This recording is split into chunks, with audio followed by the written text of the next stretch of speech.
पंतप्रधान नरेंद्र मोदी यांच्या बालपणीच्या आयुष्यातल्या प्रेरणादायी प्रसंगांवर आधारित चलो जीते हैं हा लघु चित्रपट निस्वार्थी प्रेम, मैत्री आणि एकात्मतेचा संदेश देणारा ठरत असल्याची प्रतिक्रिया हा लघुपट पाहणाऱ्या प्रेक्षकांनी व्यक्त केली आहे। अकोल्यात मिराज सिनेमा इथं काल चलो जीते हैं या लघुपटाचं शेकडो नागरिक, महिला, युवक, युवती, सफाई कर्मचारी, स्वच्छता दूत यांच्या उपस्थितीत स्क्रीनिंग करण्यात आलं। हा लघुपट प्रत्येकासाठी दिशादर्शक ठरेल अशी अपेक्षा भाजपाचे विधिमंडळ मुख्य प्रतोद आमदार रणधीर सावरकर यांनी व्यक्त केली।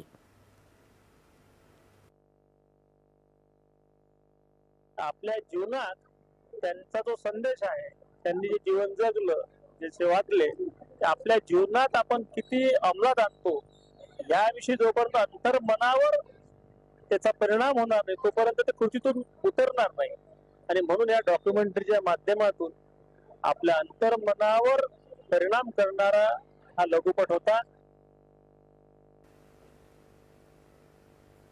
देशातल्या प्रत्येक नागरिकाला केंद्रस्थानी ठेवून सुरू असलेल्या सेवा कार्याची प्रेरणा या लघुपटातून मिळत असल्याची भावना ॲडव्होकेट देवाशिष काकड यांनी व्यक्त केली। क्वचितच असा व्यक्ती या आधुनिक भारतामध्ये जन्माला आला की ज्यांनी एक पूर्ण युग परिवर्तक म्हणून ज्यांना आपण आज म्हणू शकतो। नरेंद्रभाई मोदी यांच्या जीवनाचा जो सुरुवातीचा काळ जो संघर्षमय होता, एक अत्यंत अतिसामान्य गरीब कुटुंबातून जन्माला आल्यानंतर त्यांच्या आईचे, त्यांच्या वडिलांचे त्यांच्यावर असलेले संस्कार आणि एक मैत्रीचं अतूट नातं त्यांनी ज्या प्रकारे लहानपणी त्यांच्यावर संस्कार झाले आणि ज्या पद्धतीने त्यांनी हे सर्व बालपण त्यांचं जगलं, त्याची एक छोटीशी एक प्रतिबिंब, त्याची छोटीशी एक झरोका आपल्याला या डॉक्युमेंटरीच्या माध्यमातून पाहायला मिळाला। झारखंडच्या